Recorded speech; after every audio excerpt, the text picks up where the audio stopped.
குரு பெயர்ச்சி பலன்கள் 2024 டு 2025. துலாம்.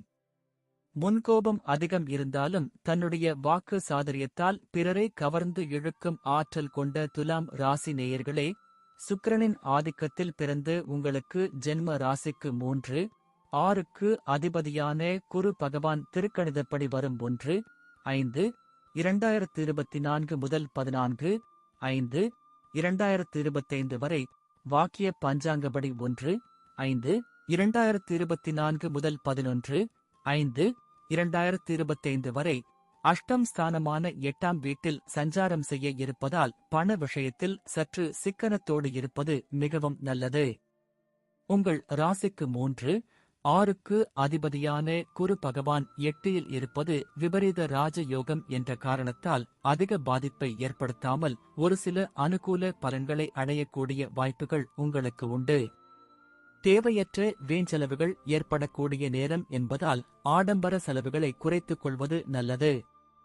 உங்கள் ராசிக்கு 8இல் சஞ்சரிக்கக்கூடிய குரு பகவான் 2, 4, 12 ஆகிய ஸ்தானங்களை பார்ப்பதால் இக்கட்டான நேரத்தில் நெருங்கியவர்களின் உதவியானது உங்களுக்கு கிடைக்கும். வீடுகளை புதுப்பிப்பதற்காக சுப செலவுகளை செய்வீர்கள். ஒரு சிலருக்கு வெளியூர் பயணங்கள் மூலமாக ஒரு சில ஆதாயங்கள் கிடைக்கும். குரு பெயர்ச்சி கிரக நிலைகள். இந்த தருணத்தில் ஒரு ராசியில் அதிக காலம் தங்கும் கிரகமான சனி பகவான் குறிப்பாக உங்கள் ராசிக்கு 4, 5க்கு அதிபதியும் யோககாரகனுமான சனி பகவான் உங்கள் ராசிக்கு 5இல் சஞ்சரிப்பது உன்னதமான அமைப்பாகும். அது மட்டுமில்லாமல் சர்ப்ப கிரகமான ராகு பகவான் உங்கள் ராசிக்கு 6இல் சஞ்சரிப்பதால் எதையும் எதிர்கொள்ளக்கூடிய பலம் உண்டாகும். அசையும் அசையா சொத்துகளில் முதலீடு செய்யக்கூடிய வாய்ப்புகளும் அதற்காக கடன் வாங்கக்கூடிய நிலையும் ஏற்படும். பூர்வீக சொத்து வகையில் நீண்ட நாட்களாக தீர்க்க முடியாமல் இருந்த பிரச்சினைக்கெல்லாம் தற்போது ஒரு நல்ல தீர்வு கிடைக்கும். சுபகாரிய முயற்சிகளில் தேவையற்ற இடையூறுகள் நெருங்கியவர்களாலேயே ஏற்படும் என்பதால் புதிய முயற்சிகளில் ஈடுபடுகின்ற பொழுது சற்று முன்னெச்சரிக்கையுடன் செயல்படுவது. சில முக்கிய விஷயங்களை வெளிநபர்களிடம் பேசாமல் இருப்பதன் மூலம் அடைய வேண்டிய இலக்கை அடையக்கூடிய வாய்ப்புகள் உண்டாகும். தொழில் வியாபாரத்தில் நீங்கள் கண்ணும் கருத்துமாக செயல்பட்டால் போட்ட முதலீட்டை எளிதில் எடுக்க முடியும். போட்டிகள் இருந்தாலும் வேலையாட்கள் ஒத்துழைப்பு சிறப்பாக இருப்பதால் எடுத்த ஆர்டர்களை குறித்த நேரத்தில் முடிக்கும் பலம் உண்டாகும். அரசாங்க வழியில் நீங்கள் எதிர்பார்க்கக்கூடிய பொருளாதார உதவிகள் கிடைக்கும். ஒரு சிலருக்கு எந்திரங்கள் பழுதாவதால் வீண் செலவுகள் ஏற்படலாம். உத்தியோகத்தில் இருப்பவர்களுக்கு பொறுப்புகள் அதிகரிக்கும். மற்றவர்கள் வேலையையும் நீங்கள் சேர்த்து செய்ய வேண்டிய ஒரு நெருக்கடியான நிலை ஏற்படலாம். வேலை நிமித்தமாக அடிக்கடி வெளியூர் பயணங்கள் செல்ல நேரிடும். உங்கள் பணியில் தற்போதைக்கு நீங்கள் கவனமாக செயல்பட்டால் விரைவில் ஒரு நல்ல மாற்றத்தை அடையக்கூடிய வாய்ப்புகள் உங்களுக்கு உண்டு. குறிப்பாக குடும்ப விஷயங்களை வெளிநபர்களிடம் பகிர்ந்து கொள்ளாமல் இருப்பது நல்லது. ஆரோக்கிய ரீதியாக சிறு சிறு பாதிப்புகள் ஏற்படலாம் என்பதால் உடல் நலத்தில் கவனம் செலுத்துவது, நேரத்திற்கு சாப்பிடுவது மிகவும் நல்லது. குரு பகவான் பார்வை.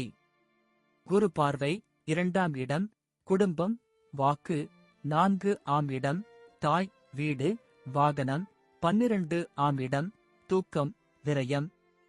குரு பகவான் வக்ரகதியில் 9, 10, 2024 முதல் 4, 2, 2025 வரை குரு வக்ரகதியில் சஞ்சாரம் செய்வதால் நீங்கள் எதிர்நீச்சல் போட்டாவது அனுகூலங்களை அடைவீர்கள். சனி பகவான் 5இல் சஞ்சரிப்பதால் சகல விதத்திலும் அனுகூலமான நிலை உண்டாகும். ராகு 6இல் சஞ்சரிப்பதால் பணவரவுகள் சிறப்பாக இருக்கும் என்பதால் குடும்பத் தேவைகள் யாவும் பூர்த்தியாகும். கணவன் மனைவியிடையே ஒற்றுமை நன்றாக இருக்கும். எடுக்கும் முயற்சிகளில் சில இடையூறுகள் இருந்தாலும் அடைய வேண்டிய இலக்கை அடைந்து விடுவீர்கள். தெய்வ தரிசனங்களுக்காக பயணங்களை மேற்கொள்ளக்கூடிய வாய்ப்பு அமையும். பல பெரிய மனிதர்களின் தொடர்பு கிட்டும். உத்தியோகஸ்தர்கள் உடன் பணிபுரிபவர்களை அனுசரித்து நடந்து கொண்டால் எதிர்பார்த்த உயர்வுகளை அடைய முடியும். எதிர்பார்த்த இடமாற்றங்கள் கிடைக்கும். பணம் கொடுக்கல் வாங்கலில் சரளமான நிலை இருக்கும் என்றாலும் பெரிய தொகைகளை கடனாக கொடுப்பதை தவிர்க்கவும் செய்யும் தொழில் வியாபாரத்தில் சிந்தித்து செயல்பட்டால் லாபங்களை பெற முடியும். வேலையாட்களை சற்று அனுசரித்துச் செல்வது நல்லது. அரசு வழியில் எதிர்பார்க்கும் உத்தரவுகள் கிடைக்கும். புதிய வேலை தேடுபவர்கள் தற்போது கிடைக்கும் வாய்ப்பை பயன்படுத்திக் கொண்டால் எதிர்காலத்தில் நல்ல வாய்ப்புகளை அடைய முடியும். பரிகாரம்: துலாம் ராசியில் பிறந்துள்ள உங்களுக்கு குரு பகவான் அஷ்டமஸ்தானமான 8ல் சஞ்சரிப்பதால் வியாழக்கிழமை தோறும் குருபிரீதி தட்சிணாமூர்த்தியை வழிபடுவது, நெய், தேன் போன்றவற்றை ஏழை எளிய பிராமணர்களுக்கு தானம் செய்வது, மஞ்சள் நிற ஆடைகள் அணிவது நல்லது. கேது 12ல் சஞ்சரிப்பதால் கேதுவுக்கு பரிகாரமாக விநாயகரை வழிபடுவது, சதுர்த்தி விரதங்கள் இருப்பது, செவ்வல்லி பூக்களால் கேதுவுக்கு அர்ச்சனை செய்வது, சிவ பஞ்சாட்சர ஸ்தோத்திரம் கூறுவது, கருப்பு எள், வண்ணமயமான போர்வை போன்றவற்றை ஏழைகளுக்கு தானம் தருவது நல்லது. அதிர்ஷ்டம் அளிப்பவை: எண் 4, 5, 6, 7, 8. நிறம் வெள்ளை, பச்சை. கிழமை வெள்ளி, புதன். கல் வைரம். திசை தென்கிழக்கு. தெய்வம் லக்ஷ்மி.